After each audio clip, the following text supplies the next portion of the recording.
Hello and welcome to the Darkcast. This is Lucas. This is Nick. Today we're going to be talking about China, and we're going to start off with the concentration camps they have going on against the Uyghur Muslims. Yeah, so this is something that's been going on, I think, since 2017. It's surprising how little our media covers it and just how few people actually know about this. Yeah, I think that's what's the scariest part is just how most people don't know what's going on, and the media, especially in America where we live, hasn't really been covering it up until the latter half of 2019. Yeah, it's really surprising. So I'm just pulling up an article here from the Council on Foreign Relations talking about China's repression of the Uyghur Muslims in Xinjiang. They estimate over 1 million Muslims have been arbitrarily detained in China's Xinjiang region. They're calling these re-education camps. They put these Muslims in these camps. They re-educate them. There's been reports they're harvesting their organs. They're shaving them bald and selling their hair to other countries. U.S. Customs seized, I forget what it was. It's like 13 tons of human hair from the Uyghur Muslims. Yeah, and this is allegedly going on over as high as 1,200 camps that have been reported, but there have been 27 confirmed camps. So China really has a network going on that hasn't one a network of where the magnitude hasn't really been seen since Nazi Germany, Yeah, which is another terrifying part to consider is that we haven't seen something like this happen since the 1940s. yeah, it's truly terrifying to really think about. Yeah, and like Lucas said, there's uh, I think as many as 1 million Muslims that have been detained, and the the secret police will just come and grab them off the streets Yeah. and throw them in the camp.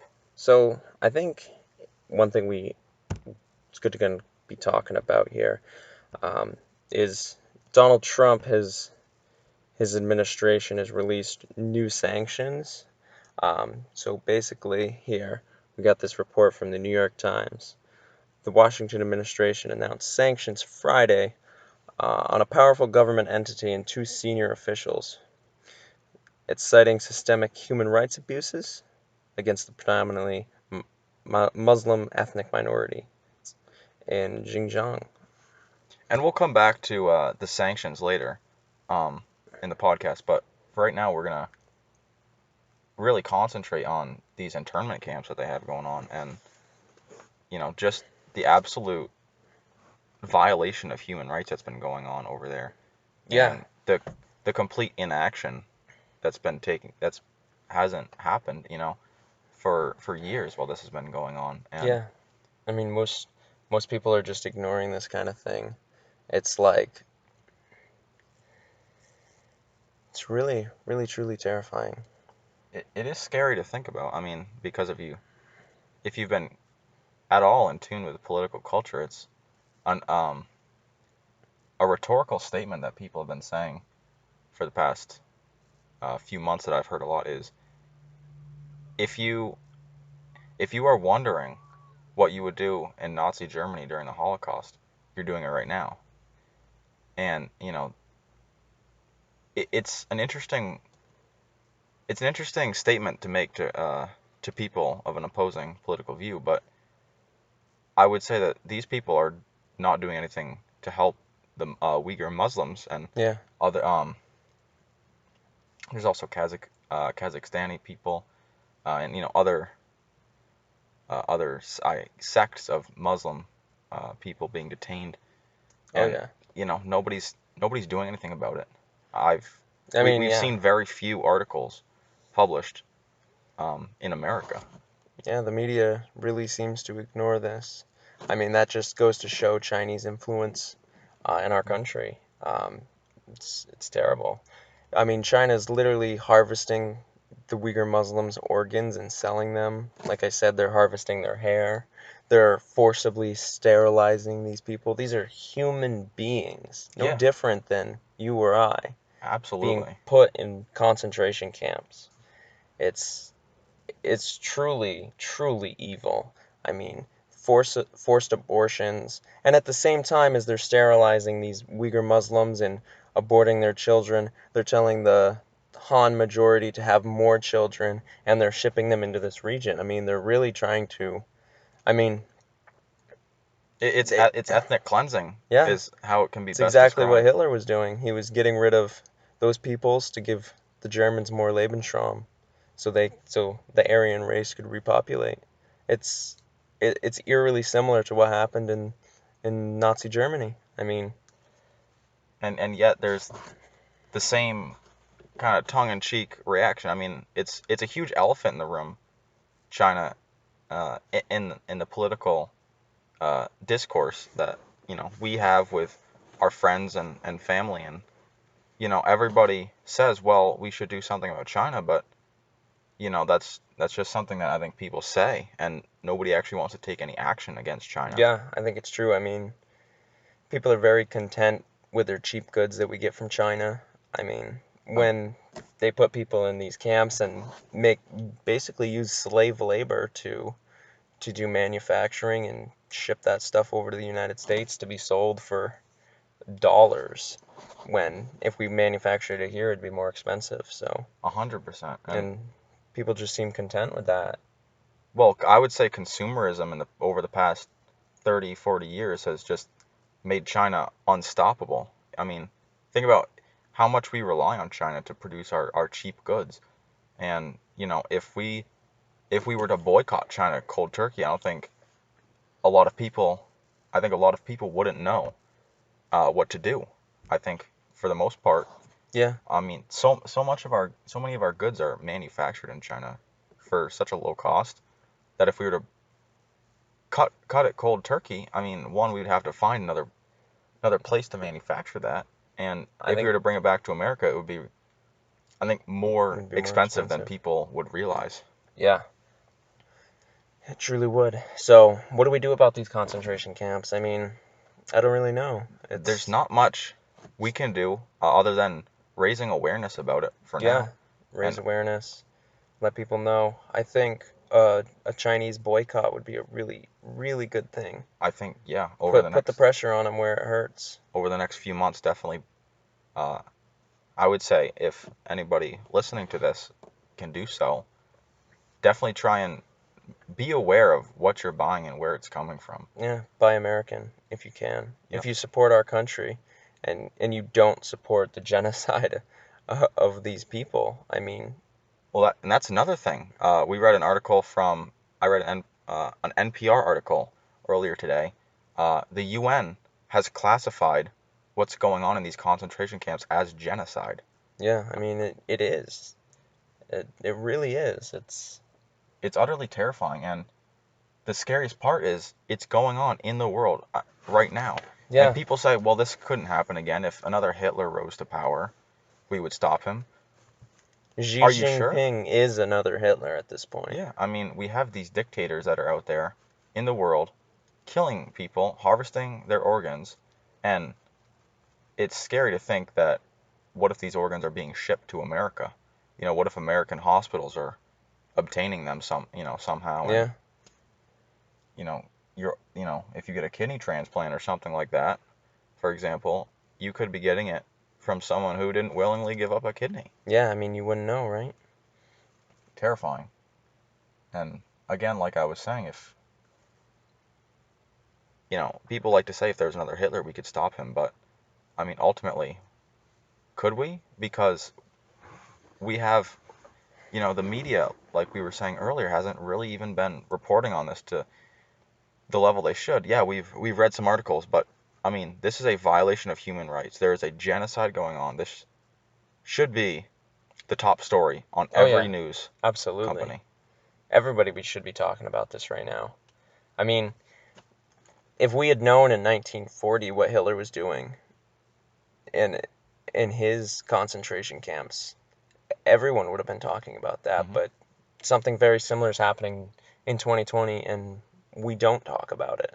People are more concerned with their cheap goods and everything that's going on right now.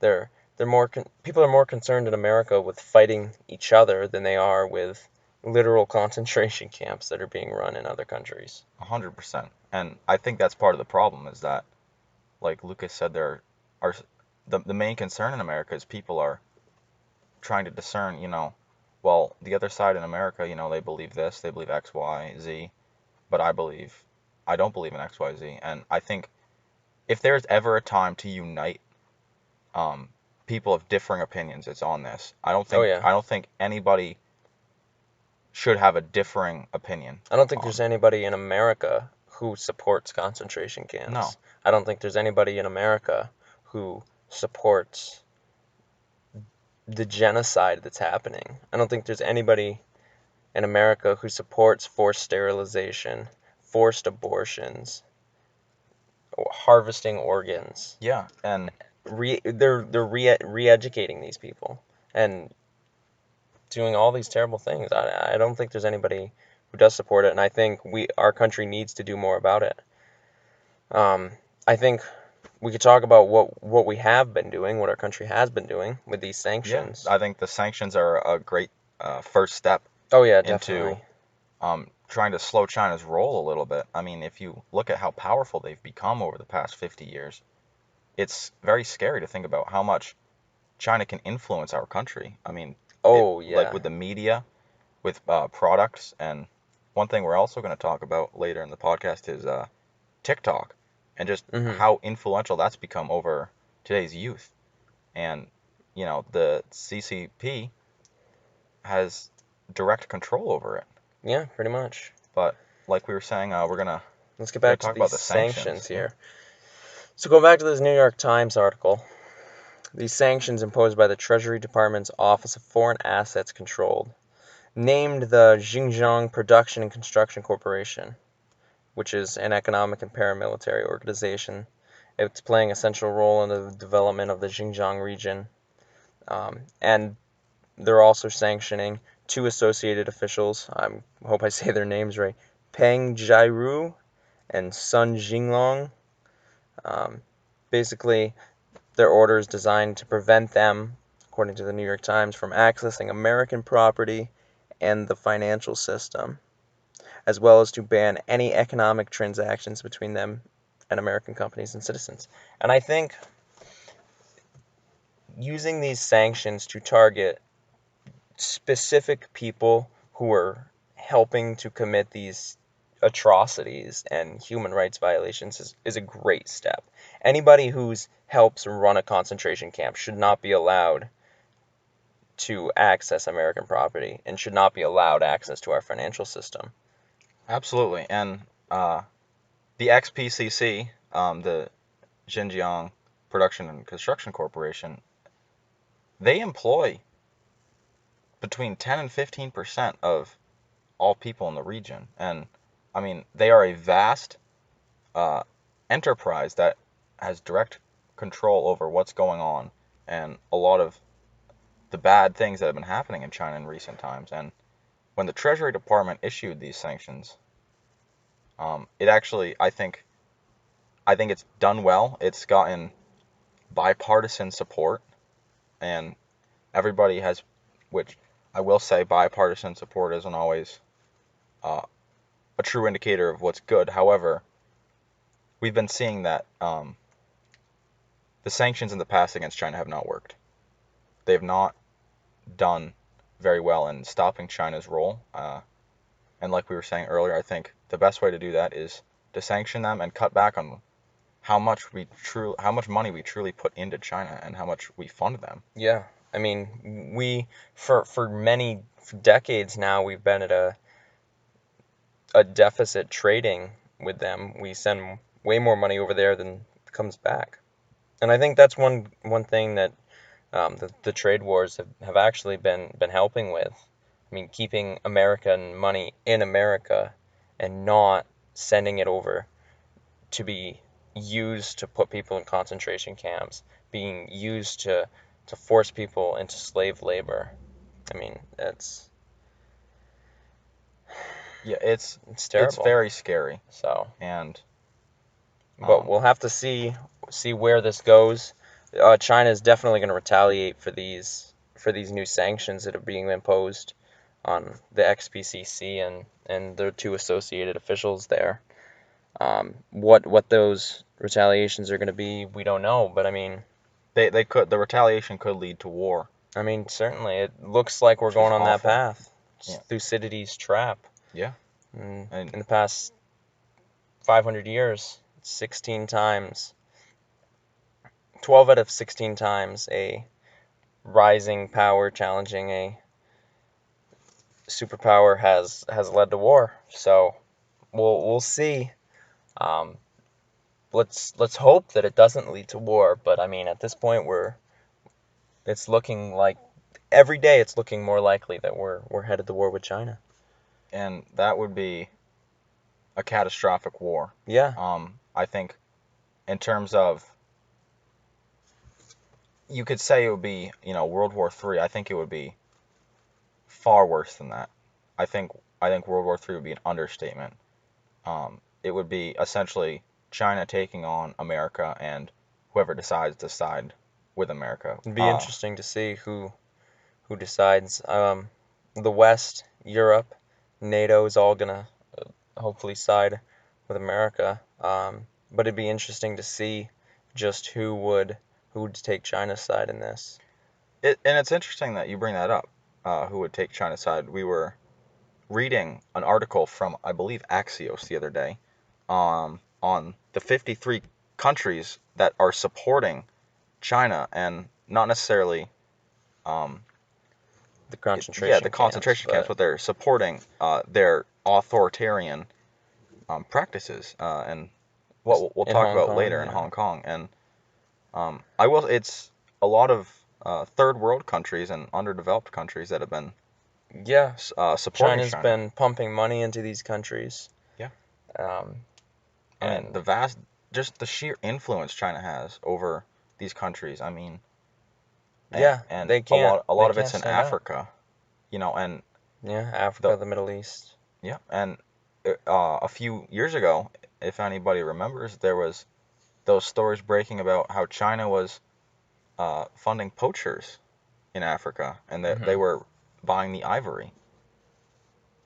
So, it's just terrifying to think about how influential China is. Oh yeah, it's truly scary. And I think we've said it before in the podcast. If there ever were to be another, if there ever were to be another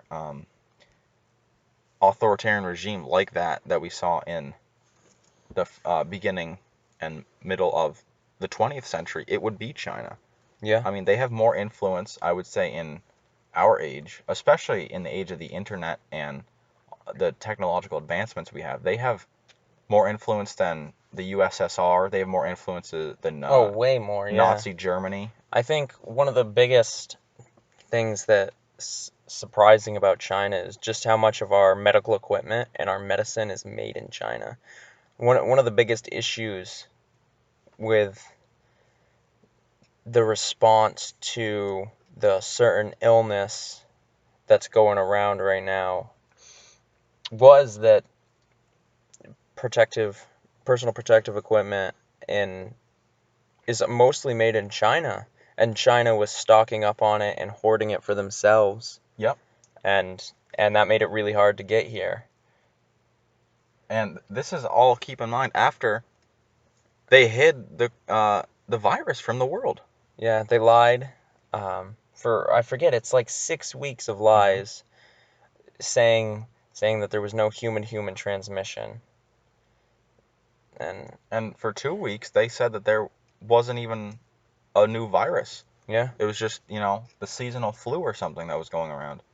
yeah, And we're not going to get too much into to that that today, because but I think everybody's covered that, oh yeah, too, that's as much as they everyone pretty can. much knows what's going on with that.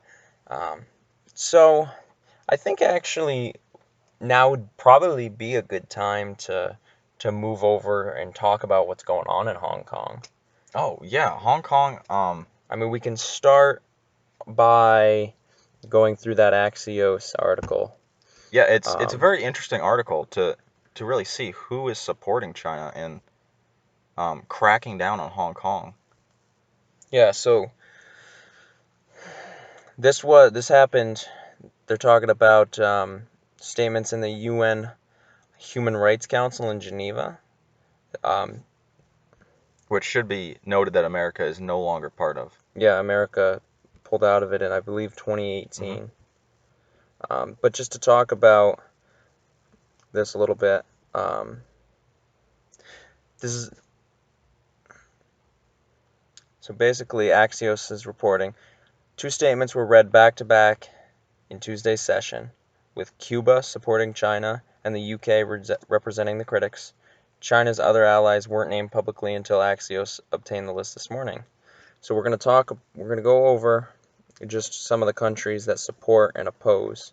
So some of the opposing countries are countries like Australia, Austria, Belgium, Canada, Finland, France, Ireland, Germany, Japan, Liechtenstein, Luxembourg, the Netherlands, New Zealand, Norway, Sweden, Switzerland, the UK, among others. That's not a Yeah, complete that's not the list. complete list. That's just some of the bigger ones there But that are opposing. But I think the more interesting thing is the countries that are supporting China and what they're doing. and it is eye-opening that the list who support China is twice as long as the list that opposes China. Yeah, I think it's the number of countries that support China was 53, and the countries that were criticizing them were 27. Yeah. This is all talking about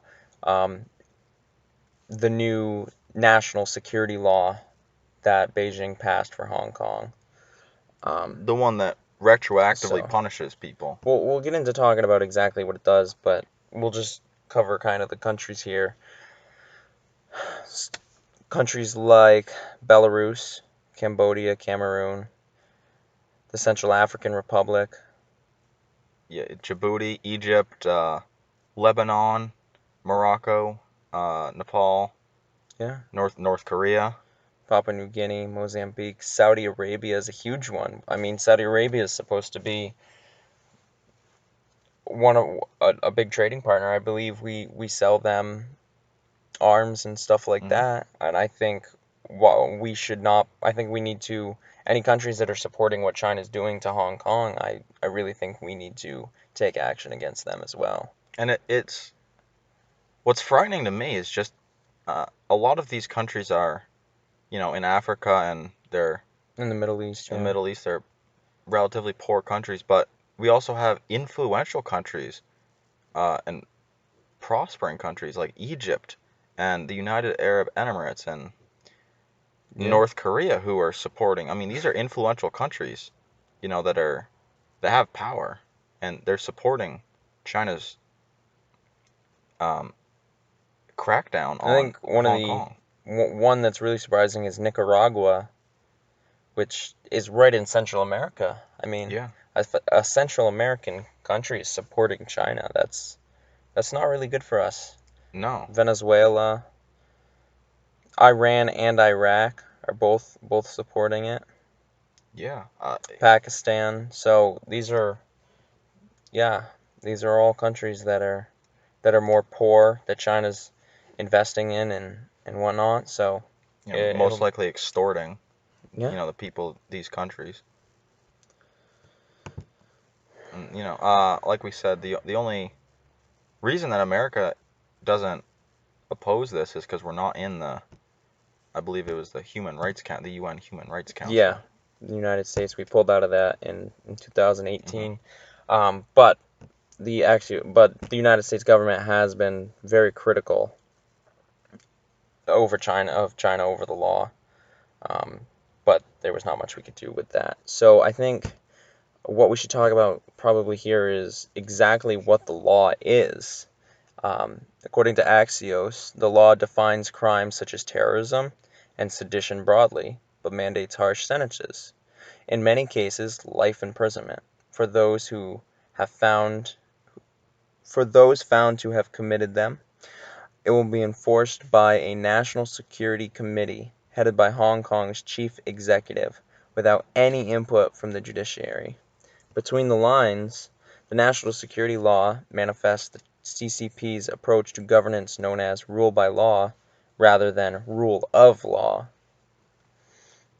It includes sweeping definitions of crimes and penalties that'll give the government broad power to limit people's political freedom, while explicitly denying any kind of independent oversight of the law or how it is carried out. They go on to talk about the big picture and how the security law is the clearest encroachment to date on the autonomy that has allowed Hong Kong to flourish as a global financial hub with political and legal protections unimaginable on the mainland. I mean, it really does put into perspective just how authoritarian China is. I mean, Yeah, and they were supposed to leave Hong Kong. I believe I forget what year the treaty with the United Kingdom was signed. Was it 1989? oh yeah, it was It was sometime in the late 80s or early 1900s. 90s. Yeah. That was supposed to transfer ownership of Hong Kong back to China with the caveat that China had to let Hong Kong be autonomous for 50 years at least. Hmm. And they're clearly breaking that. So I mean, if China's going back on their treaties and things they've signed in the past, I mean, how do we trust that China's gonna uphold deals they make from here on out? I mean, that's not something. How do we know if China, like with one thing, Huawei's been trying to build 5G infrastructure across the world. How do we know China's not going to use that to spy on us? If they're going to lie about things like this and implement these authoritarian rules, I mean, that's something to think about. Yeah, and it's again similar to, I think, what happened in the 1930s with Adolf Hitler. The Europe was just trying to appease him, keep him happy, and then he'd go around, break his word, Yep. and do some other terrible things. For example, when Neville Chamberlain met with Hitler in the Czech Republic, I believe is what it was. He said, "Okay, Hitler, you have to stop taking over countries now. We're gonna let you take over the Czech Republic, but you have to stop where you are." I think it was they were going to let them take over the Well, certain area. yeah, I that forget what it's called that he he already was invaded. after.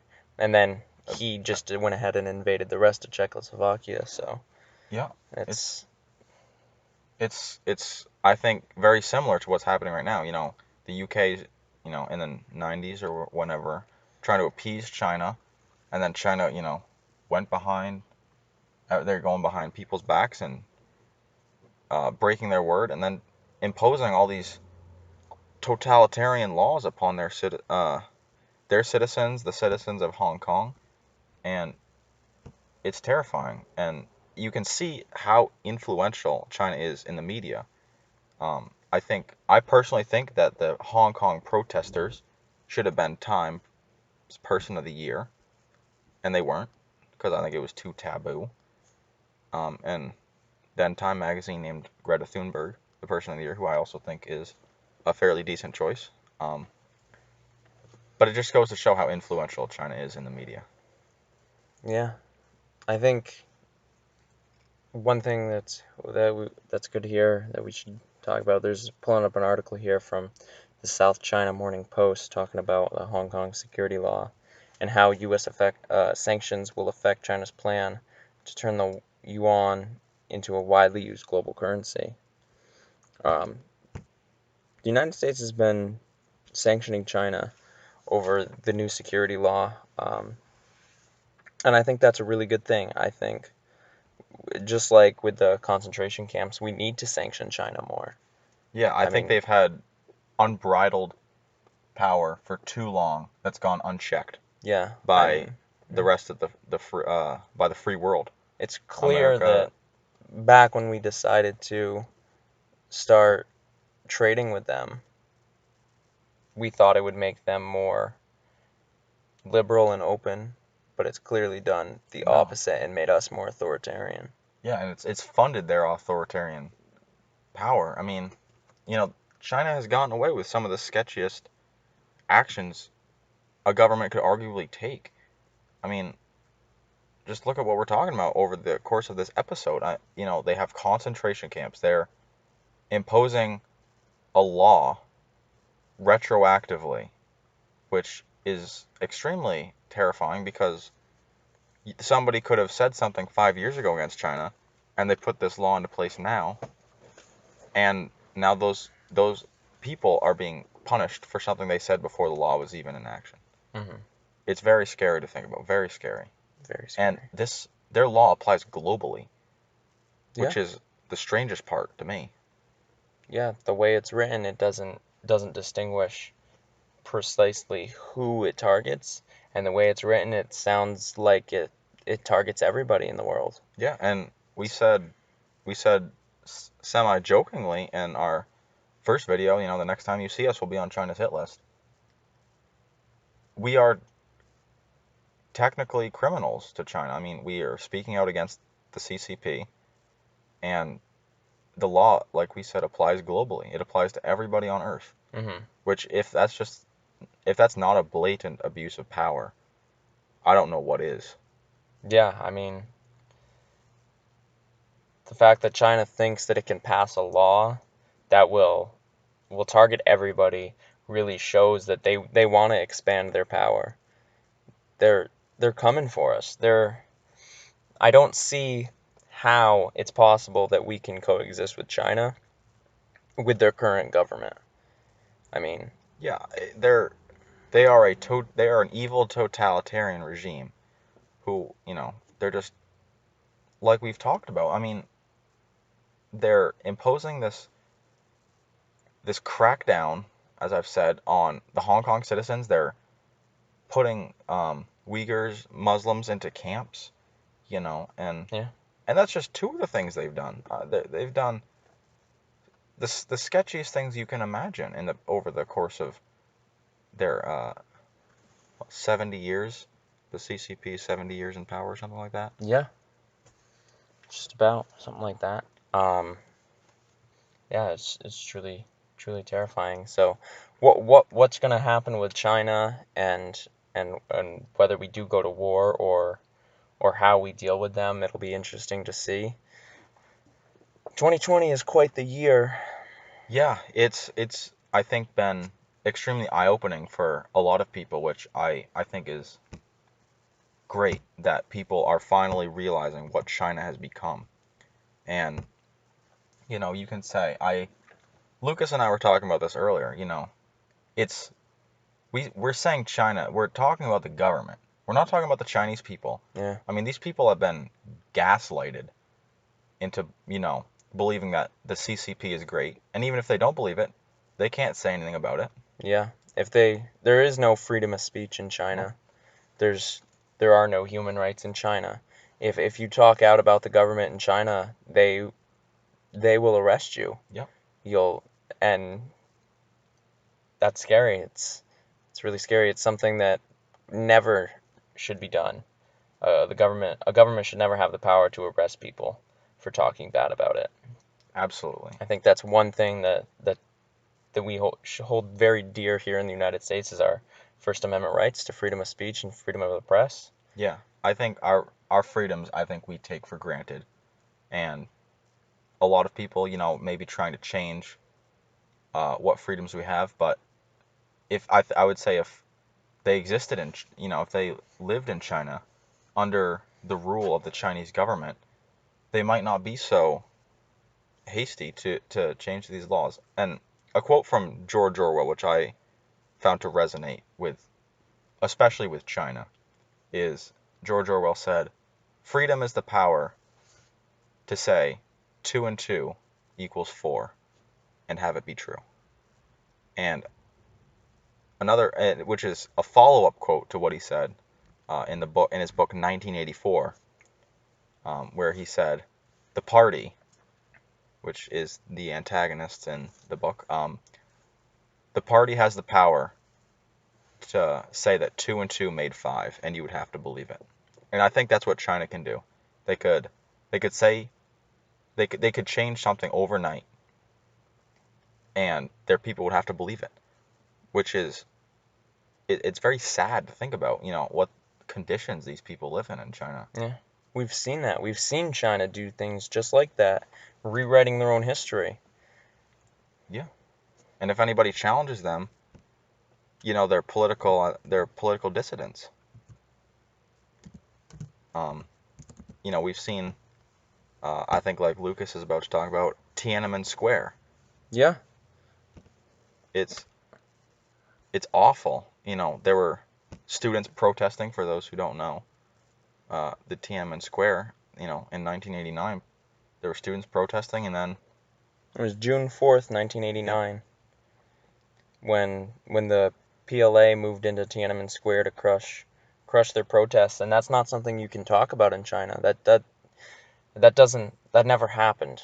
no, I mean, if you go, I've seen videos where they go into China on June 4th and they ask Chinese people, do you know what today is? And they go, and they'll just walk away, or they won't say anything, or yeah. they'll If deny. if they're old enough to remember, they'll deny that they remember, and they don't teach They don't that this teach it. happened in Yeah. schools. And there are other examples of China doing stuff like this to their citizens, violating their rights, and then saying, well, this never really happened.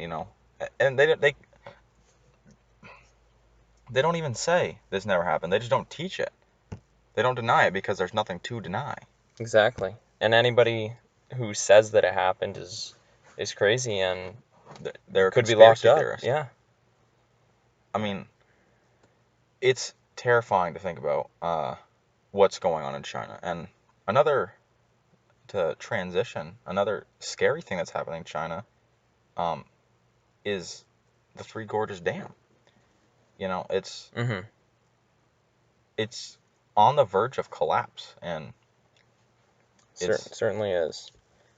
it's the largest hydroelectric uh, power plant in the world, with 22,000 megawatts, I believe, somewhere in that ballpark. Um, Yeah. and it's about to collapse. And It could potentially, yeah. We'll pull up an article here from the Taiwan News. According to Chinese government statistics, as of right now, over 45 million people have been affected by the floods that have been going on since the beginning of June. They have ravaged 27 provinces along the Yangtze River, Huai River, and Yellow River, as well as southern China since the start of June. Many people have been casting doubt on the integrity of the Three Gorges Dam. And I mean, I think China has said that the Three Gorges Dam is damaged. And the Chinese financial news site Kaijing Langyon released a controversial video showing the simulation of what would happen if the Three Gorges Dam collapsed. and we watched that video. I watched the video. It's truly terrifying. It was the damage that was done to the Wuhan region was catastrophic. I believe the simulation predicted that if the dam broke, uh, Wuhan would be buried under 7 meters of water. Yeah. Reading here from the Taiwan News, at the distance from the Three Gorges Dam to the downstream city of Yichang, it's 50 kilometers. The video predicts in 30 minutes, the city of Yichang would be destroyed. A flood surge of 20 meters in height would strike it at a speed of 70 kilometers an hour, burying it under 10 meters of water. After the floodwater passed through Yichang, it moved along the Yangtze River, submerging towns along the way at a speed of at least 60 kilometers an hour.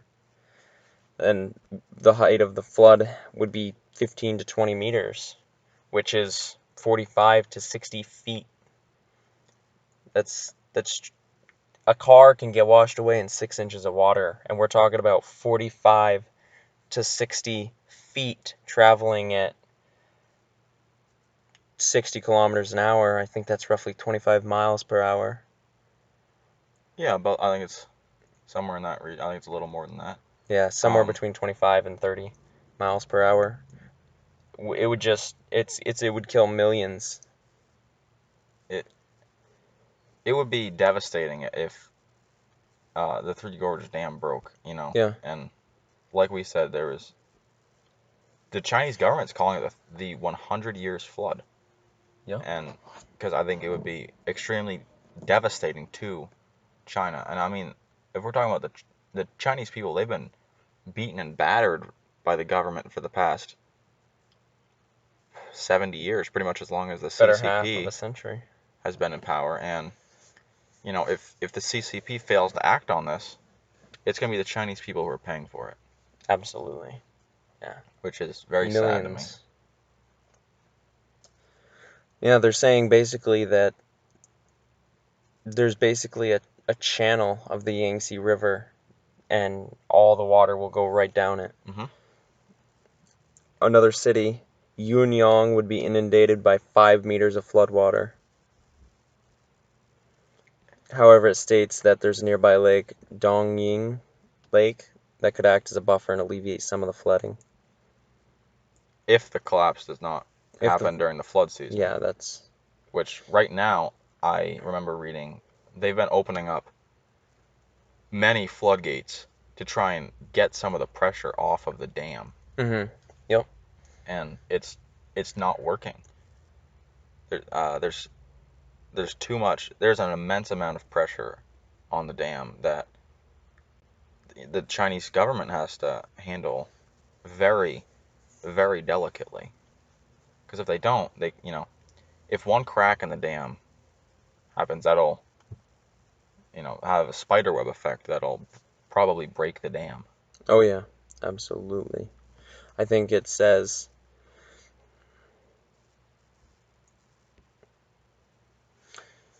after going past Yuyang, the flood is predicted to head east and be further diminished after it hits Hong Lake, which is 700 kilometers. It's like 300 to 350 miles from the dam. The video predicts 10 hours after the dam collapses, the city of Wuhan will bear the brunt of the flood. Estimated that when floodwaters arrive in Wuhan, they'll be 7 meters in height. Some areas, some urban areas of the city on high ground will be spared. Other parts may be submerged in 5 meters of floodwater. That's 15 feet of floodwater. That's enough. That's gonna kill. Yeah, and this, I think the worst part of it is that this is all going to happen very quickly if the dam breaks. Absolutely. Very quickly. This will happen not over the course of a couple. No, this is going to happen in a matter of hours, Yeah, if it's that. 700 kilometers from the dam.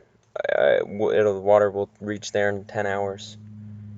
Yeah, it's So, I mean, 10 hours is not enough to evacuate millions of people. no. Maybe for China it is, but we'll see. Well, for China, they'll probably just deny those people existed. Yeah, they may. They, Wuhan, what's that? yeah, the Chinese Communist Party has shown that it has an absolute disregard for human life by putting people in concentration camps and what it's doing with Hong Kong. I'm not so sure that China's convinced or China's concerned that about these people. I'm not convinced that China will actually take steps to help them to evacuate. China may just let them be washed away.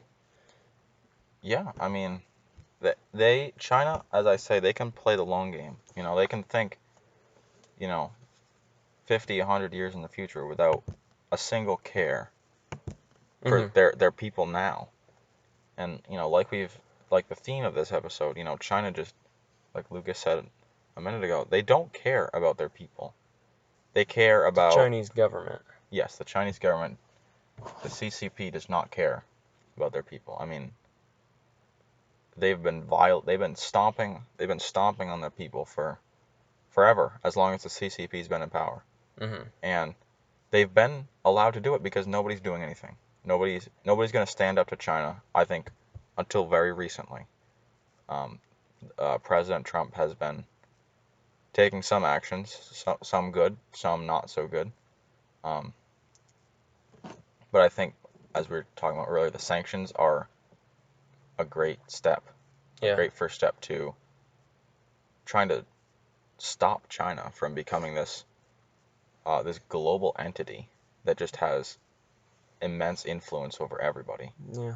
I think the United States has its flaws, and I think we can always be striving to better our own country. But I think at some point we have to ask ourselves, do we want to be the country that leads the world, or do we want to let China be that country? Um, and I certainly think that we do need to take a leading role in standing up to China, sanctioning them, and showing that we won't stand for human rights violations and Uh, genocide. Absolutely. It is literal genocide going on over there. So I believe if there's ever a time to unite American citizens, it's behind this. You can, people can disagree on other things. You can disagree on the solution to stopping gun violence in America or, abortion. But I think if there's ever a time that for unilateral support, it would be supporting the stopping China.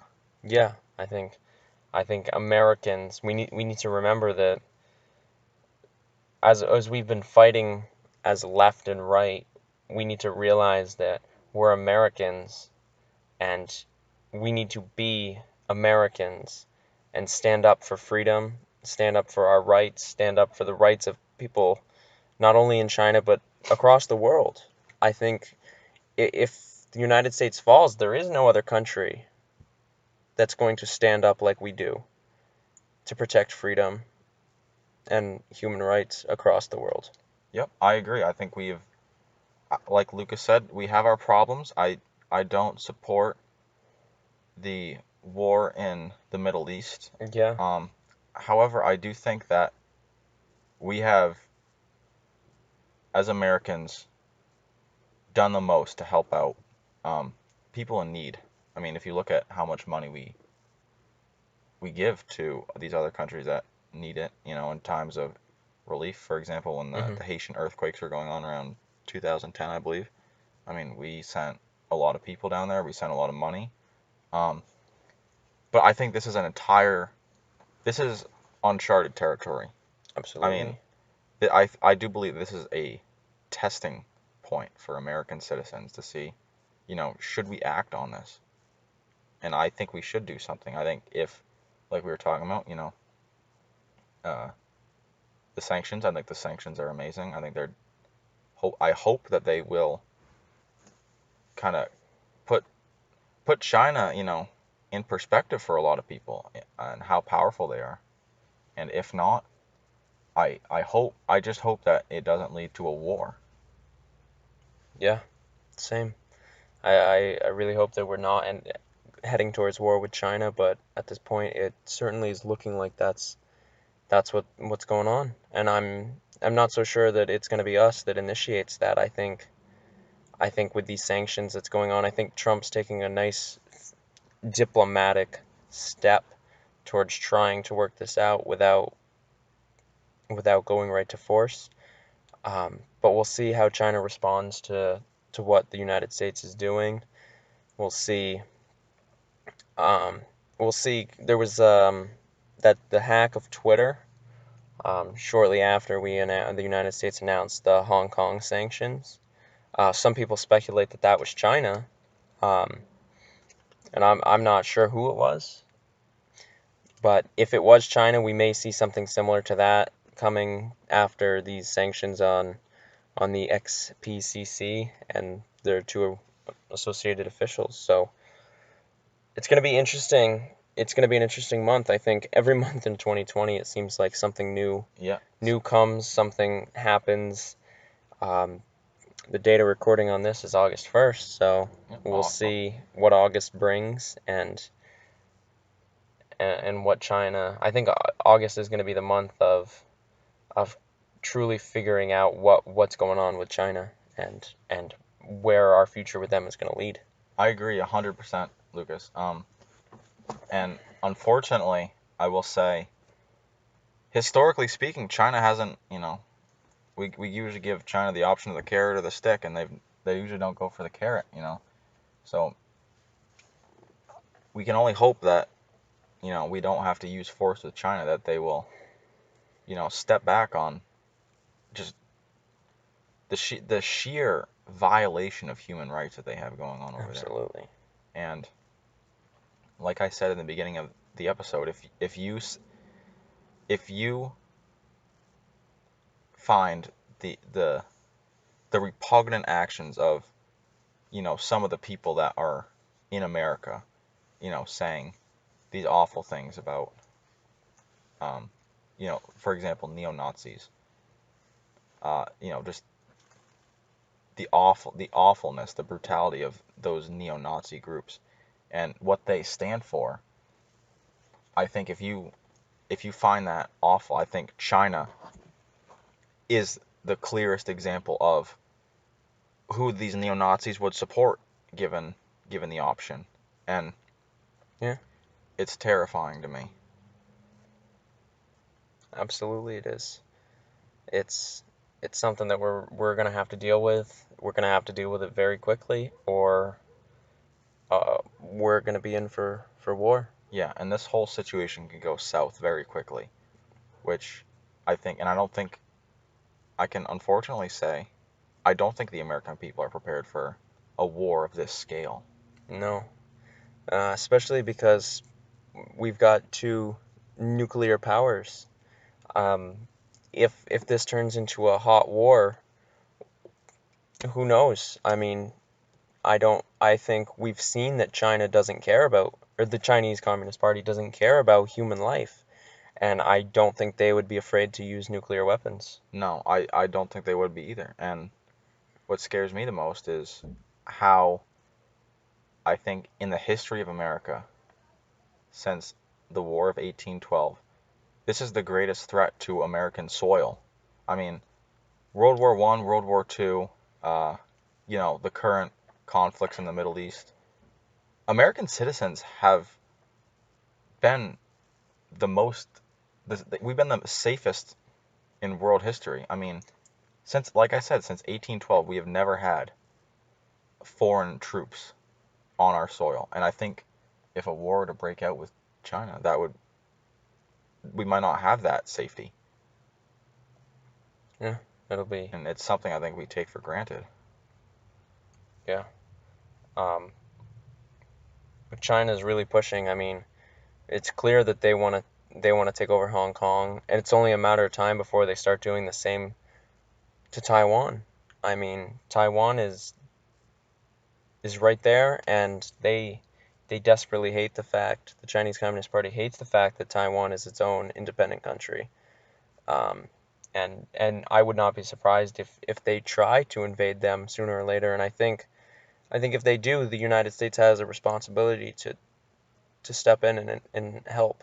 As do I. And I think I believe it's Taiwan where China has been building these islands around Taiwan to In try yeah, and, you know, in the South China yeah, the Sea, South China Sea. they're I forget their 9 dash line. They've been building artificial islands and then putting military bases on them in the South China Sea to exert their claim. There's reports that they've been sinking other countries' fishing boats, harassing fishermen, and really trying to take over all of the South China Sea.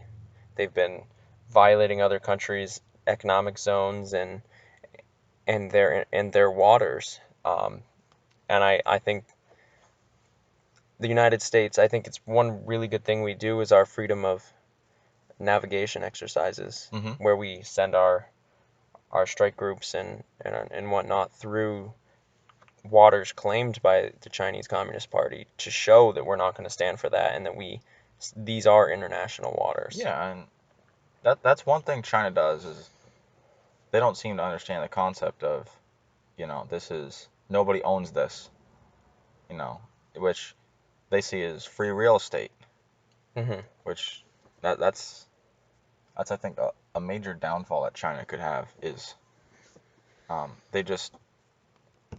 they don't care if it's not owned, they own it.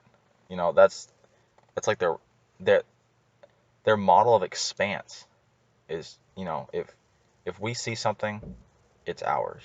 And Hmm. this the the truth is about China is that this is all going on silently. You know, no, very few people are talking about um, the concentration camps. You know, that have been going on for a few years now, and the media has only been finding out about it over the past 6 months. And um, you know, the violation of people in Hong Kong and most likely Taiwan as well. Yeah. And you know, we just don't hear about it. Yep. So it's been going on very silently. You know, and it's like we said in the beginning, it's very similar to the rise of the Nazi Party. Absolutely, it is. I don't know, man. It's gonna be it's gonna be an interesting couple of years coming up, with the illness that's going around. That's gonna be here for, it looks like, for a while. Yeah, It's rebounding, I think, in China. It's rebounding here in the United States. So it's gonna be interesting to see how we deal with that. See how we deal with the fact that our PPE and medicine is all manufactured in China. Mm. yeah, and when the coronavirus first hit the United States, we were ordering PPE from China and they were delaying it. Hmm. I mean, that just goes to show what they're capable of. I mean, we're so reliant on China for our cheap goods. It's if we got into war with China and they cut us off, it would be very bad. You Yeah. know, we saw that happen with Japan in 1941 when the United States cut off, I believe our export to them was oil, Hmm. and this is before we were in the war, and they retaliated. They were desperate, and I think if China cuts off our goods, Our medicine. yeah, it would not go well. No, I think it's really important that we need to bring manufacturing back to this country. We need to be self-reliant. I'm not saying we shouldn't trade with other countries. I think trade is very important because It's very good for the economy. it's good for the economy, it's good for people across the world. However, maybe, you know, maybe our wallets need to take a bit of a hit to stop China from killing all these people, torturing people, and subjugating people. I mean, yeah, it would suck that, you know, we couldn't get these cheap goods. But keep in mind, these cheap goods come at the cost of, you know, these kids in sweatshops who are, you know, making your phone parts and stuff like that. I mean, things we take for granted in America. Absolutely. It's it's awful. It's sickening to think about what China has going on. I think that's been, you know, obviously the main theme of our episode. Just trying to, you know, get people aware of really the awful stuff China's been doing. Yeah. I think one of the important things that we can do as a country is we need to target American companies that are tied to the CCP, Hmm. American companies that are censoring stuff here, American companies that use Chinese slave labor, American countries that do their manufacturing in China. I think we need to target these. I think we need to say no more. We don't want our manufacturing in China. Yeah. We don't want our medicine coming from China. We don't want all this stuff coming from China. We need it in America. We need to bring manufacturing back here. We need to bring our jobs back to this country. We need to stop letting China suck our economy out. And another thing we were gonna talk about very briefly is um, the whole ordeal that's been going on with TikTok. Oh I yeah. mean, for those, you know, for those who don't know, TikTok has been exposed as having deep ties to the CCP, Hmm. and you know, they're just using it to spy on American citizens. I mean, Absolutely. I think is controversial, and I think the use of social media, I think people take it for granted. People post on Twitter about how, social media is violating their, how their personal data is being exposed. And, it's a lot of it's coming from China. I mean, they can access anything that people post online, Yep. build a database, and if you're labeled as a political dissident to them, that's they're going to use it against you. And that's just like I've said, that's just how influential Yeah. the CCP has become. I think with TikTok specifically, it's it's really evident just how they're using it to spy on Americans. I mean, it was shown that the TikTok app was spying on people, and then they said that was a glitch and that it wasn't supposed to be, and that they fixed it, and then they were caught spying again. I mean, it's clear. I think one awesome thing that Donald Trump is doing is his new steps, basically telling the Chinese company that owns TikTok to sell it to an American company. Um, that way, people who use it in the United States don't have to give it up. But at the same time, we can ensure that the Chinese government's not using it to spy on Americans. Exactly. And I think it's very sad that Americans have become so dependent on social media that, you know, they, it's been exposed. TikTok has been exposed as being this, this almost a front for the Chinese Communist Party Mm-hmm. to spy on people, and yet Absolutely. people still don't want to give it up. I mean, Yeah, I think if you're truly against China, and you figured out TikTok was a front for the CCP, you'd give it up in a heartbeat. I absolutely. know if I don't have TikTok, but if I did, and I were a user of TikTok, and it was outed as a CCP, kind of um, spyware, essentially, I'd give it up. I'd say, Absolutely, me too. So I think we'll see what happens with that. I think Trump's step to have it sold to an American company is really big. I think that was a smart move. Um, so we'll see where that goes. But other than that, yep, I think, you know, again, like I said, just wrapping up the whole TikTok argument, like Lucas said, selling it to an American company, people can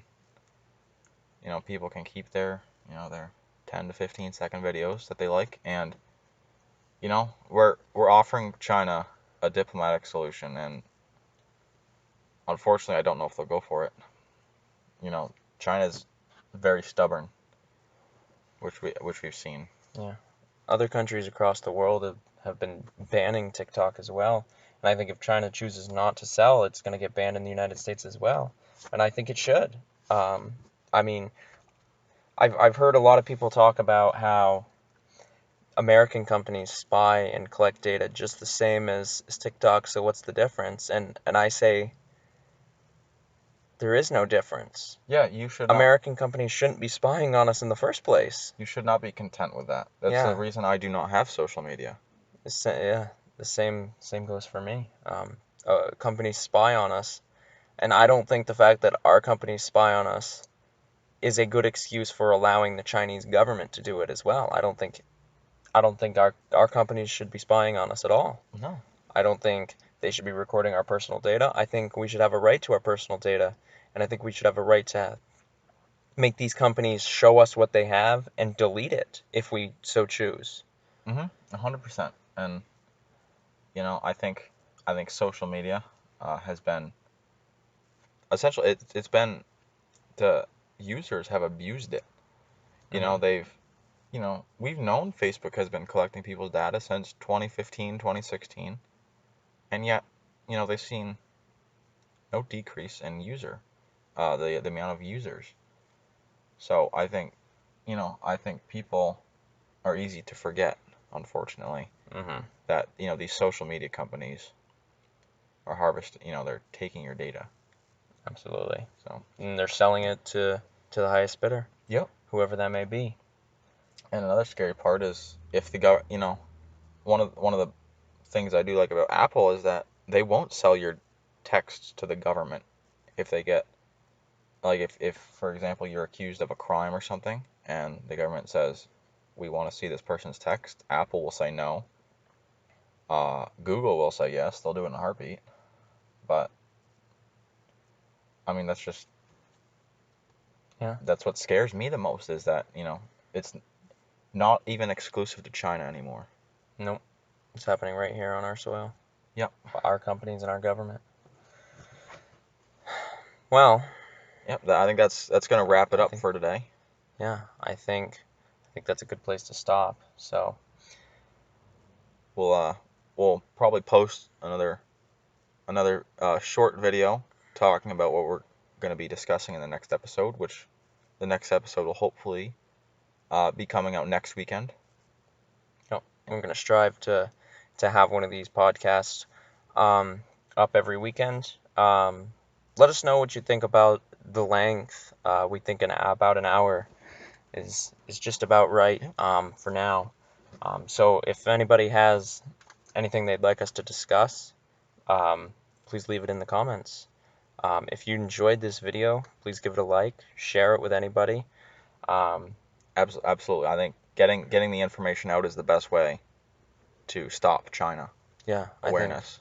it's really important. I think that's one of the main reasons we started this is people need to know what's going on, and people need to be aware so we can act. So as a country, we can take steps to prevent atrocities. Hmm. So All right. Well, thank you for listening, and enjoy your day. don't forget to subscribe and hit the bell icon from both of us at the Darkcast. Thanks for listening, and have a good day.